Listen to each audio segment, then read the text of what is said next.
Bismillahirrahmanirrahim. Alhamdulillahi rabbil alamin. Wa bihi nasta'in ala umuri dunya waddin. Wassalatu wassalamu ala asyrafil anbiya wal mursalin Sayyidina Muhammadin wa ala alihi wa sahbihi ajma'in. Qala al-musannif rahimahullah, nafa'ana bi'ulumih. Wa'alam anna man athara allaha atharah. Dan ketahuilah bahwa orang yang mengutamakan akan Allah, maka Allah pun akan mengutamakan orang itu.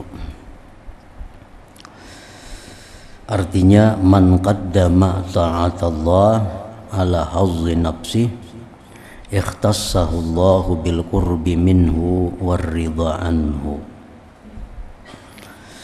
Orang yang mendahulukan taat kepada Allah atas kepentingan dirinya, maka orang itu Allah khususkan dengan kedekatan daripadanya dan keridhaan daripadanya.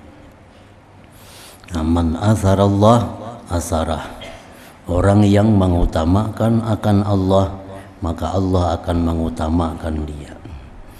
Sehingga apabila dia berdoa kepada Allah, maka doanya itu segera diijabah oleh Allah.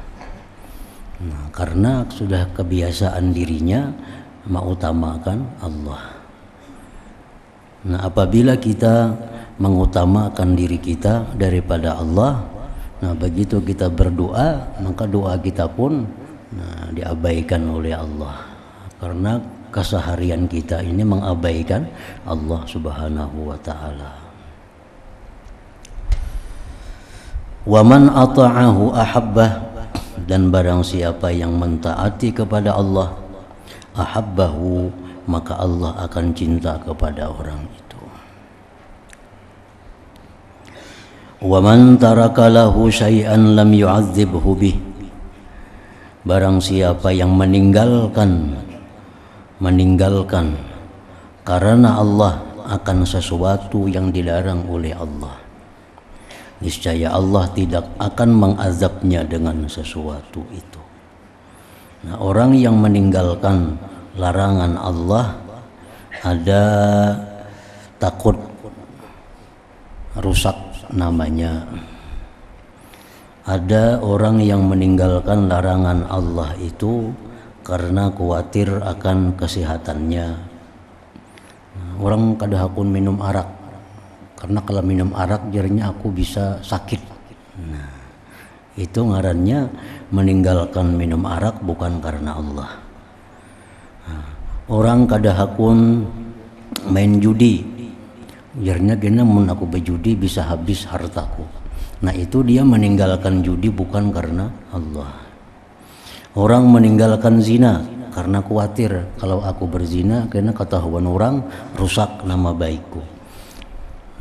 Itu di luar daripada yang diterangkan ini. Yang dijelaskan ini adalah orang yang meninggalkan sesuatu yang dilarang karena Allah. Itu yang mendapat faidah, mendapat ganjaran mulia dari Allah Subhanahu wa ta'ala. Kama qala Rasulullah sallallahu alaihi wasallam, da' ma yaribuk ila ma la yaribuk. Tinggalkan sesuatu yang meragukan engkau kepada sesuatu yang tidak meragukan engkau. Tinggalkan sesuatu yang meragukan engkau kepada sesuatu yang tidak meragukan engkau. Kita ragu-ragu apakah ini boleh atau kada. Boleh atau kada. Ragu-ragu itu apakah boleh atau kada. Hendak lebih selamat ambil kada. Kada boleh karena ya. Kada betah ragu-ragu lagi, ambil kada. Kalau kita kada tahu hukum nih, hukumnya kada tahu ini halal kah, haram kah, kada jelas. Lalu ragu-ragu jadinya. Nah, jalan yang selamat apa? Tinggalkan keraguan itu kepada yang tidak meragukan akan engkau. Fa innaka lan tajida faqda syai'in taraktahu lillah, bahwa engkau tidak akan mendapati kehilangan sesuatu yang kamu tinggalkan sesuatu itu karena Allah. Artinya apabila kita meninggalkan sesuatu itu karena Allah, kita kada akan rugi, kita kada akan binasa, kita kada akan sengsara, kita kada akan tertipu kalau kita meninggalkan sesuatu itu karena Allah. Ada keuntungan yang banyak tapi dilarang oleh Allah, kita tinggalkan, maka itu kada akan rugi, kada akan mendatangkan kepada kerugian. Kalau kita gawi, kalau kita lakukan perkara ini untungnya banyak, tapi dilarang Allah, dilarang Allah. Nah, kita tinggalkan, kita kada akan kerugian, kita terhindar daripada kerugian. Fa innaka lan tajida faqda syai'in taraktahu lillah.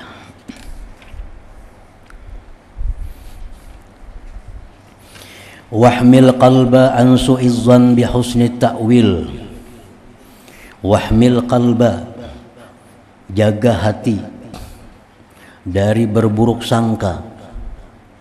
Caranya dengan baik mentakwilkan, dengan baik mentakwilkan.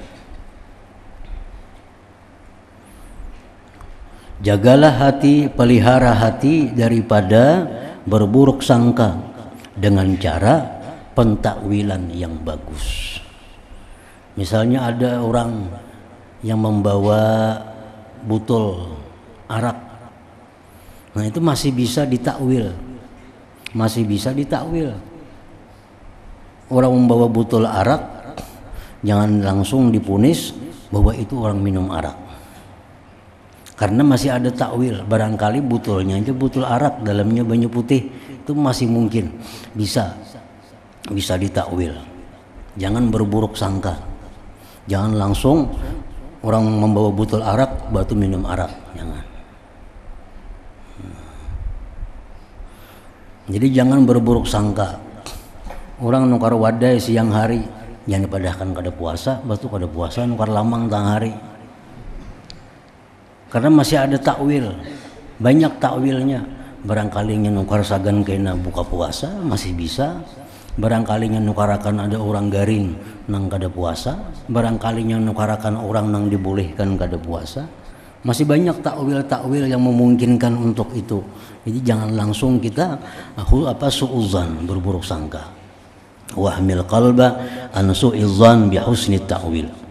Nah, peliharalah hati daripada berburuk sangka dengan takwil yang bagus. Selama kita kada melihat langsung kejadian yang negatif, kejadian maksiat, jangan kita menuduh orang itu adalah melakukan maksiat. Selama kita melihat, kita melihat ini minum arak, nah akhirnya kita memponis itu minum arak. Nah, selama kita kada melihat, hanya ada botolnya misalnya, itu masih bisa ditakwilkan.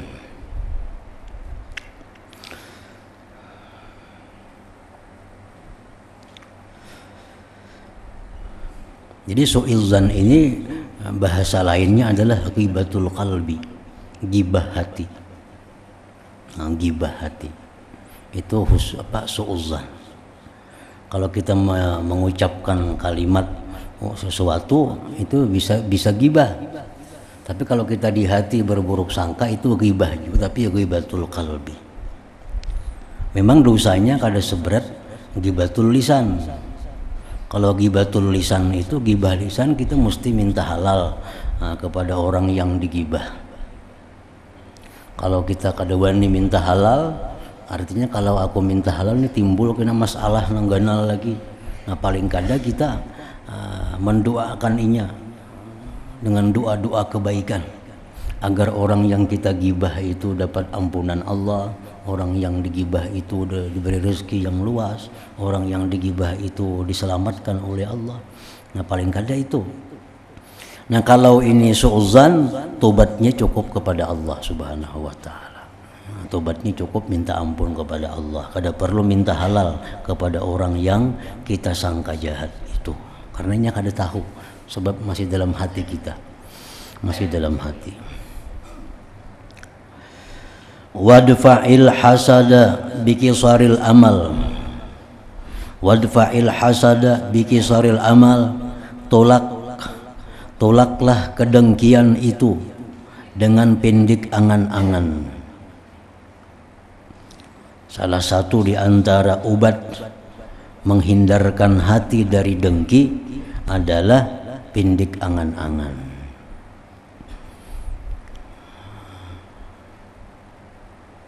Tolaklah kedengkian yang ada dalam hati dikisaril amal dengan pendek angan-angan. Nah, dengki itu asalkan jangan dituturkan dengan lisan, itu tobatnya cukup minta ampun kepada Allah juga. Cukup minta ampun kepada Allah. Kita dengki, ada orang dapat nikmat, kita kada nyaman lalu. Kita kada katuju orang tu dapat nikmat, kehendak kita orang tu bangkrut, kehendak kita orang tu uyuh, kehendak kita orang tu garing. Ini dapat nikmat kita sakit hati. Itu hasad. Nah, itu dosa hati. Tobatnya minta ampunnya kepada Allah. Kada perlu minta halal kepada orangnya karena masih dalam hati. Wadfa'il hasad dikisaril amal. Tolaklah kedengkian itu dengan kisaril amal. Artinya kita merasa kada panjang juga umur, napa dengki.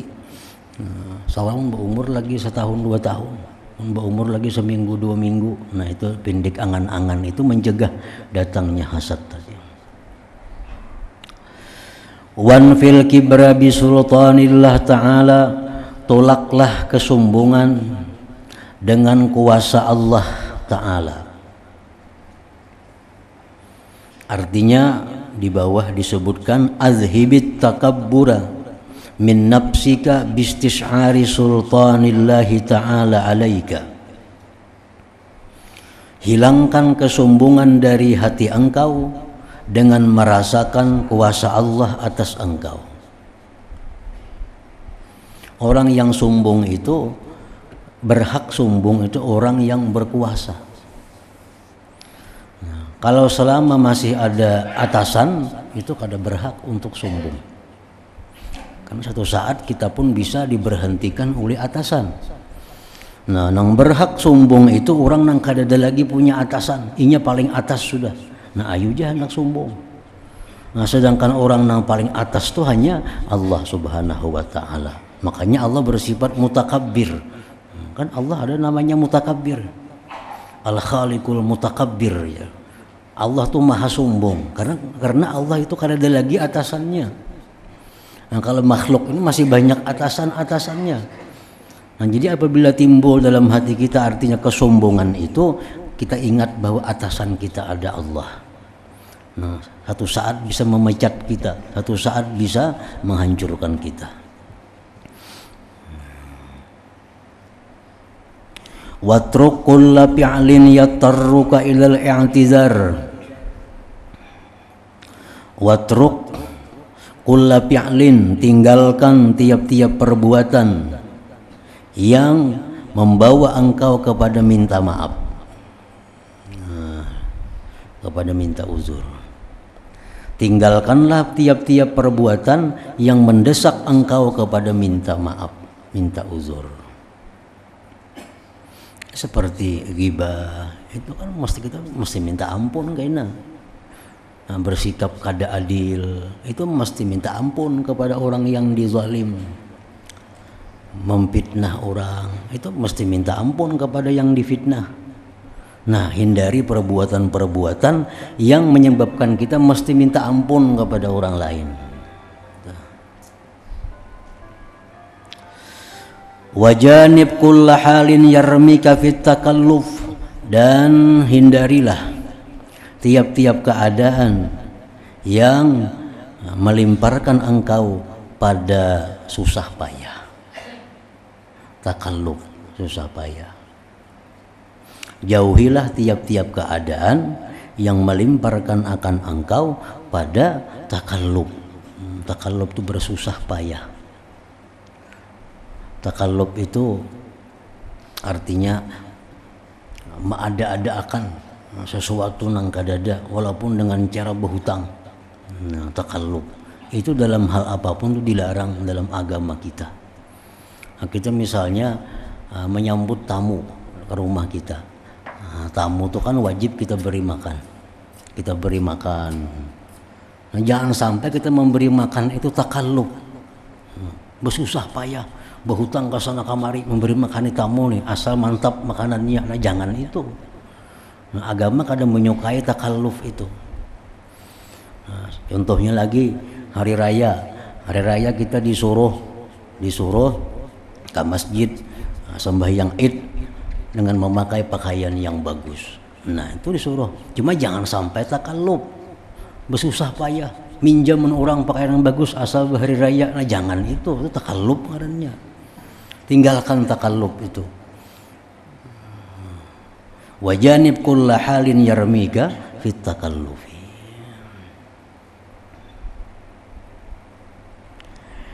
Wasun dinaka bil iktida, dan peliharalah agama engkau dengan mengikut. Wasun dinaka bil iktida. Nah, peliharalah agama engkau dengan mengikut. Artinya urusan agama ini kita jangan nak maulah-ulah seorang. Karena ada ikutan. Siapa yang kita ikuti? Nabi. Siapa lagi? Pewaris Nabi. Itu yang kita ikuti. Jangan hendak maulah seorang ibadah itu apa misalnya. Nang kada pernah diajarkan oleh Nabi, nang kada pernah diajarkan oleh pewaris-pewaris Nabi. Lalu ibadah ini maulah seorang, menganggap bahwa itu adalah ibadah. Nah, itu kada boleh. Kalau kita hendak beribadah, ikuti ibadah-ibadah orang dahulu. Kalau kita hendak melakukan sesuatu perbuatan yang sifatnya keagamaan, nah ikuti orang-orang dahulu. Karena orang-orang dahulu itulah orang-orang yang paling mengerti dengan apa yang dimaksud oleh Rasulullah sallallahu alaihi wasallam. Al-Qur'an contohnya. Al-Qur'an itu yang paling mengerti siapa? Rasulullah. Karena Quran turun untuk beliau.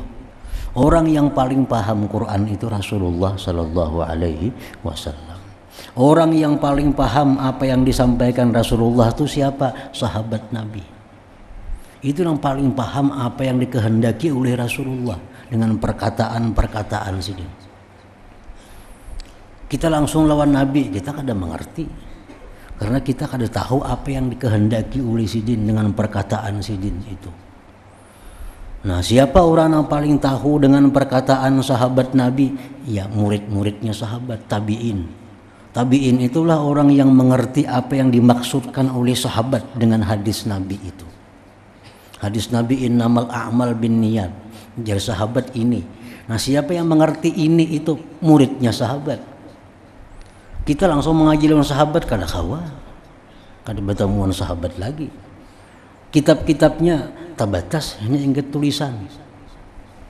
Jadi yang mengerti sahabat itu murid sahabat. Apa yang dimaksud dengan perkataan sahabat. Nah, siapa yang mengerti tentang perkataan-perkataan murid sahabat? Ya tabi'in. Itulah orang yang mengerti dengan perkataan tabi'in. Seterusnya sampai kepada kita. Nah, jadi disitulah kita dalam melakukan hal-hal yang sifatnya keagamaan, contohlah orang-orang dahulu itu. Karena orang dahulu itulah yang paling mengerti apa yang dikehendaki oleh Allah Subhanahu wa ta'ala. Wasun dinaka bil iktida. Wahfaz amanataka bi talabil ilm. Peliharalah amanah engkau dengan menuntut ilmu. Wahassin aqlaka bi adabi ahlil hilmi. Bintingi akal engkau dengan adab orang-orang yang hilim. Wa a'iddas sabra likulli mautin. Dan siapkanlah kesabaran bagi tiap-tiap tempat. Jadi sabar itu sebagaimana dijelaskan yang dahulu, sabar itu bukan hanya urusan musibah. Tapi kita menghadapi maksiat perlu kesabaran. Menghadapi taat perlu kesabaran.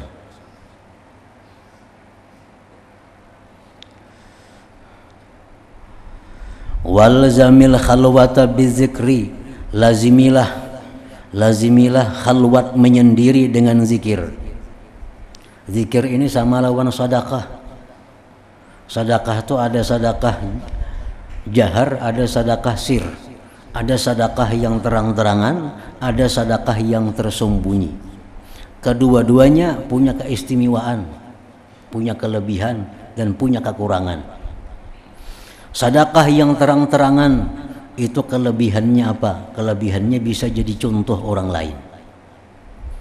Itu tadi si anu bersedekah aja, nah kita baik bersedekah juga, nah jadi contoh.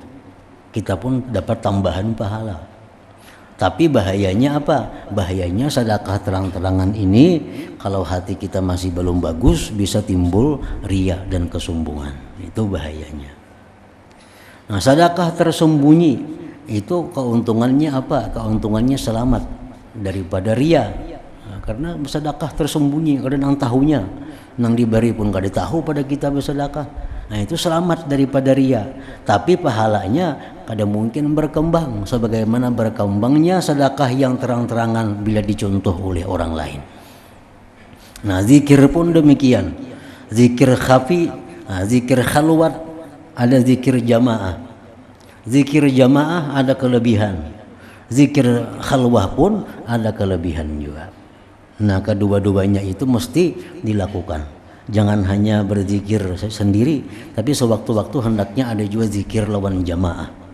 Jangan hanya berzikir bila berjamaah, tapi sendiri pun ada juga waktu untuk berzikir. Walazamil khalwata bizzikir. Artinya uzkurillah ta'ala khaliyan munfarida.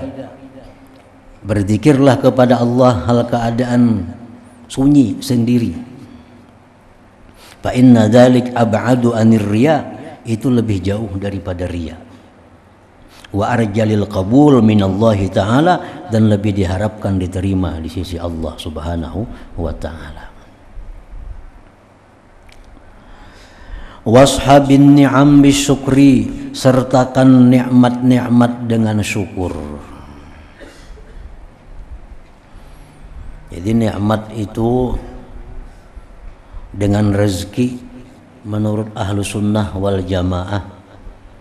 Kalau rezeki itu bisa halal bisa haram. Rezeki orang merampok dapat, ini berhak berkata aku dapat rezeki malam tadi, padahal merampok.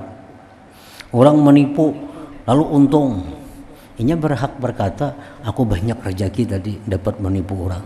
Nah, karena rezeki itu bisa halal bisa haram, makanya kita disuruh minta rezeki yang halal. Nah, kalau nikmat itu pasti halal sudah. Kalau nya kada halal kada nikmat ngarannya. Nang disyukuri itu nikmat, rezeki halal itu disyukuri. Kalau rezeki haram kada boleh disyukuri, menambah dosa. Orang maksiat alhamdulillah jadi bagana dosanya. Nah, kalau rezeki halal itu bagian dari nikmat, nah itu disyukuri. Washabin ni'am bisyukri, sertakan nikmat itu dengan syukur. Jadi syukur pertama, syukur itu dulu mengakui bahwa ini adalah dari Allah Subhanahu wa ta'ala. Nah, syukur itu dikatakan syukur mencakup 3 hal: syukur hati, syukur lisan, syukur anggota. Bila ketiga-tiganya itu sudah kita lakukan, kita dikatakan orang yang bersyukur. Dapat kita nikmat, nah hati kita meyakini bahwa ini datang dari Allah. 1. Kemudian lisan kita mengucap alhamdulillah. Kemudian anggota kita menggunakan nikmat itu di jalan Allah. Nah, itu ngarannya syukur. Itu ngarannya syukur.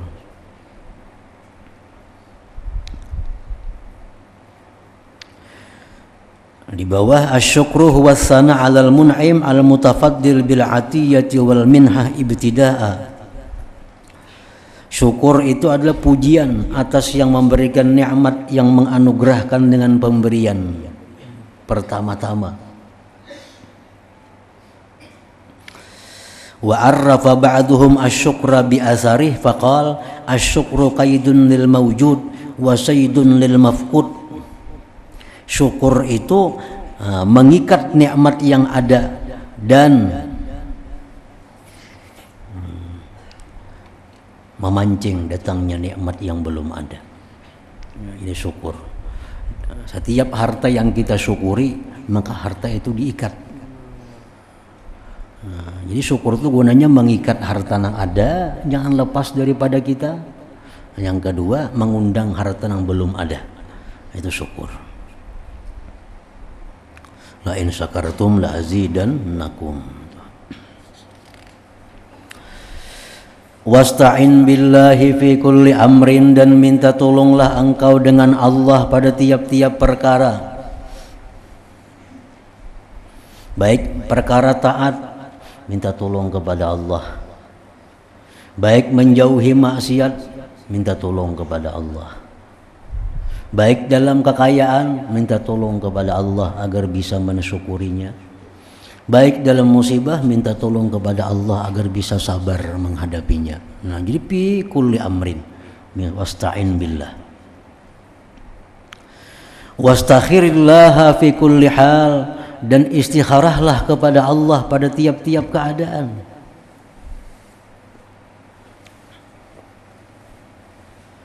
Syekh Abdul Wahab Asy-Sya'rani, beliau tiap hari melakukan istikharah itu. Dan ada doanya. Selain daripada doa istikharah yang ada itu, ada sedikit tambahan-tambahannya. Setiap hari istikharah. Supaya apa? Supaya tindakan-tindakan pada hari itu adalah yang dipilihkan oleh Allah Subhanahu wa ta'ala.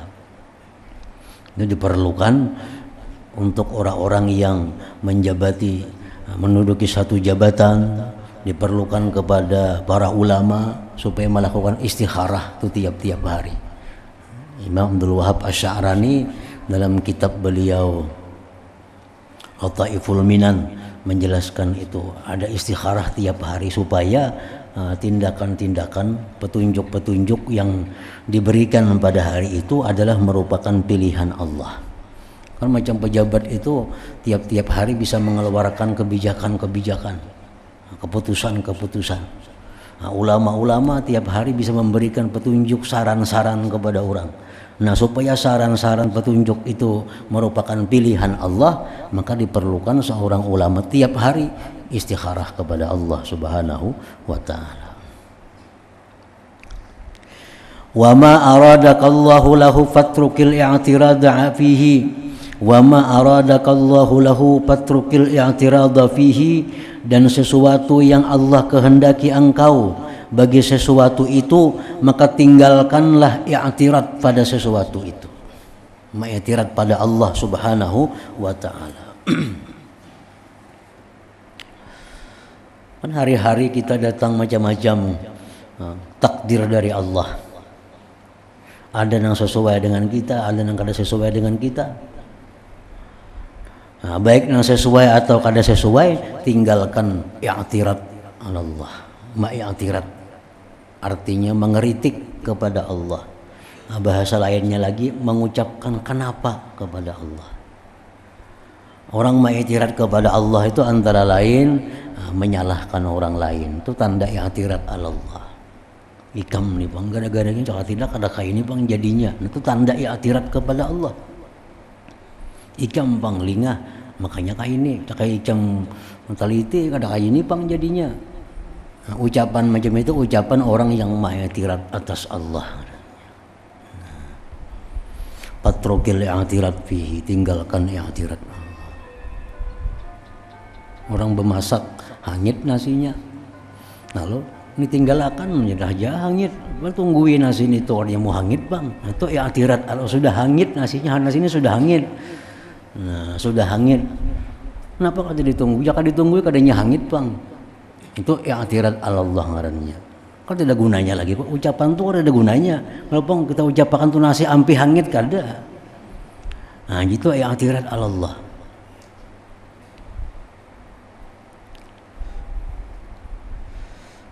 Makanya Nabi kita apabila dihidangkan makanan kepada beliau, bila beliau suka ya makanan itu sidin makan. Nah, bila sidin kada suka makanan, sidin kada makan. Tanpa ada mengeluarkan kata-kata yang sifatnya i'tirad. Bah, ada kau makan ini kamasinan. Contohnya tuh, nah, Nabi kada pernah itu. Bila sidin ketujuh disurungi makan. Bila kada ketujuh ya kada makan habis ya. Tanpa ada mengucapkan kalimat-kalimat yang i'tirad, mengeritik itu. Wa kullu amalin tuhibbu an talqallaha bihi fa'alzimhu nafsak. Wa kullu amalin tuhibbu an talqallaha bihi fa'alzimhu nafsak. Tiap-tiap amal yang kamu suka bahwa kamu mati, bahwa kamu berjumpa Allah dengan amal itu, maka lazimilah akan amal itu diri engkau. Kita kepingin mati umpamanya dalam sembahyang, lazimi dia sembahyang terus. Nah, kita kepingin mati supaya bisa mengucapkan la ilaha illallah. Nah, lazimi la ilaha illallah itu. Kita kepingin mati supaya mati dalam keadaan mengucapkan Allah Allah Allah, lazimi Allah Allah itu. Kita mati kepingin supaya membaca salawat, lazimi salawat itu, maka kita akan dapatkan. Wa kullu amal tuhibbu an talqallaha bihi, tiap-tiap amal yang kamu suka bahwa kamu berjumpa Allah dengan amal itu, fa'alzimhu nafsak, lazimilah amal itu akan diri engkau. Wa kullu amrin takrahuhu min ghairik fa'tazilhu min akhlaqik, tiap-tiap perkara yang kamu benci dari orang lain, maka jauhkanlah perkara itu dari akhlak engkau. Kita kadang-kadang tujuh orang lain tuh penyarikan, kita jangan penyarikan, artinya jangan orang hanya kadang-kadang tujuh. Kita kadang-kadang tujuh orang itu pahirian, nah kita jangan pahirian. Jangan orang aja kadang-kadang tujuh diri seorang ketujuh. Kita kadang-kadang tujuh orang itu berdusta, nah kita pun jangan berdusta.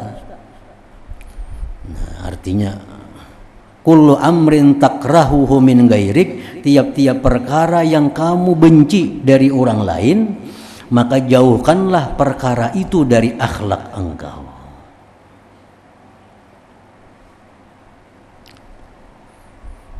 Tiap-tiap perkara yang kamu benci dari orang lain, jauhkanlah perkara dari akhlak engkau.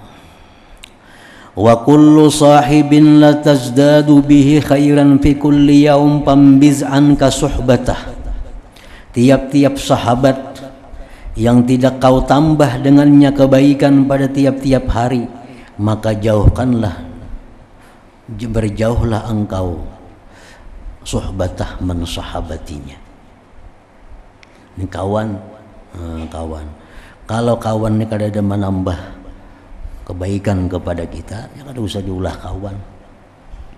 Kalau kawan ini kada ada menambah taat lawan kita, kada ada menambah ilmu lawan kita, kada ada menambah gemar akhirat lawan kita, kada usah diulah kawan.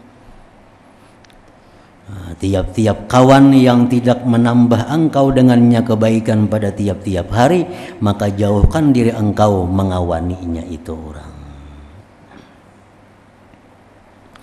Wa khudh bihazzika minal afwi wat tajawuz, dan ambillah bagian engkau daripada memaafkan. Tajawuz ya sama aja artinya. Wa'lam annal mu'mina mukhtabarun sidquhu fi kulli hal, dan ketahuilah bahwa orang yang beriman itu diuji kejujurannya, kebenarannya pada tiap-tiap keadaan. Bila dalam tiap-tiap keadaan itu dia tetap beriman, nah hanya dikatakan orang mukmin. Keadaan sihat, bagus imannya. Dalam keadaan sakit, tetap bagus imannya. Banyak orang yang waktu sihat bagus imannya, di waktu sakit rusak imannya. rusak imannya. Karena kada tahan lagi maarit sakit ini, kada tahan lagi sudah berubat ke sana kamari masih saja sakit. Lalu rusak imannya dengan cara berubat dengan obat-obat atau dengan orang-orang yang dilarang oleh Allah. Akhirnya mau berubat dengan barang haram. Akhirnya ada yang berubat ke dukun. Kapan nambah? Kayaknya timbul japan nambah jam diperbuat orang. Nah, siapa orangnya kada jauh kula juga. Nah, timbul macam siapa aku sampai nasarik doa aku nih. Itu waktu sakit, nah hanya imannya rusak. Waktu sihat kada ada jam itu. Diuji iman pada waktu sihat, pada waktu sakit, pada waktu kaya diuji imannya bagus. Pada waktu miskin, nah diuji juga imannya. Nah, banyak orang dengan miskin ini rusak imannya. Nah, orang yang beriman itu diuji kebenaran imannya itu pada tiap-tiap keadaan. Muttalabun nafsuhu bil balwa, muttalabun sabru nafsih takdirnya, dituntut kesabaran dirinya dengan bala. Raqibun lillah ala nafsih, dia selalu merasa diawasi oleh Allah. Pasbut ala mahajjatil haqq, tetaplah engkau atas jalan yang benar. Ta'tika mawaddatul khalqi, niscaya datang kepada engkau kecintaan makhluk Allah Subhanahu wa ta'ala. Tetaplah atas jalan yang benar, niscaya datang kepada engkau kecintaan makhluk Allah. Banyak contoh-contohnya orang yang memegang teguh jalan yang benar. Di bawah ini dikisahkan ada Ahmad bin Hambal. Nah, beliau memegang teguh pendapat beliau bahwa Quran itu qadim. Di zaman itu raja berpendapat Quran itu baharu. Jadi bila ada orang nang kada mau sependapat lawan raja, ditangkap, dikurung, dipukuli, bahkan sampai dibunuh. Bila kada mau mengatakan Quran itu baharu, dikurung, dipenjara, sampai dibunuh, dipukuli. Termasuk Imam Ahmad bin Hambal. Nah, Ahmad bin Hambal ini beliau tetap pendiriannya di jalan yang benar bahwa Quran itu adalah kalamullah dan itu adalah qadim. Kadang mau tunduk kepada peraturan raja yang mengatakan Quran itu baharu.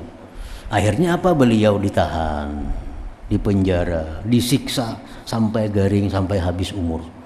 Gara-gara siksa tetap bertahan bahwa Quran itu adalah qadim, kalam Allah Subhanahu wa ta'ala. Tapi akhirnya apa? Nah, seluruh makhluk sampai hari kiamat mencintai beliau karena ketahanan beliau dalam memperjuangkan kebenaran itu. Pasbut ala mahajjatil haq ta'tika mawaddatul khalqi. Nah, kemudian wasduq fit talab taris ilmal basair. La hadratin Nabi sallallahu alaihi wasallam al-Fatihah. Ar-Rahmanir Rahim Maliki Yaumiddin. Iyyaka na'budu wa iyyaka nasta'in. Ihdinas siratal mustaqim. Ghairil maghdubi 'alaihim waladdallin. Bismillahirrahmanirrahim. Alhamdulillahirabbil alamin wassalatu wassalamu ala asyrofil anbiya'i wal mursalin wa ala alihi washabihi ajmain. Allahumma inna nas'aluka ridhaka wal jannah wa namsyahatika wan nar. Allahumma innaka 'afuwun karim tuhibbul 'afwa fa'fu 'anna wa walidina wa li jami'il muslimin wal muslimat wal mu'minin wa mimman sallallahu ala sayyidina Muhammadin wa alihi wasallam. Walhamdulillahi rabbil alamin.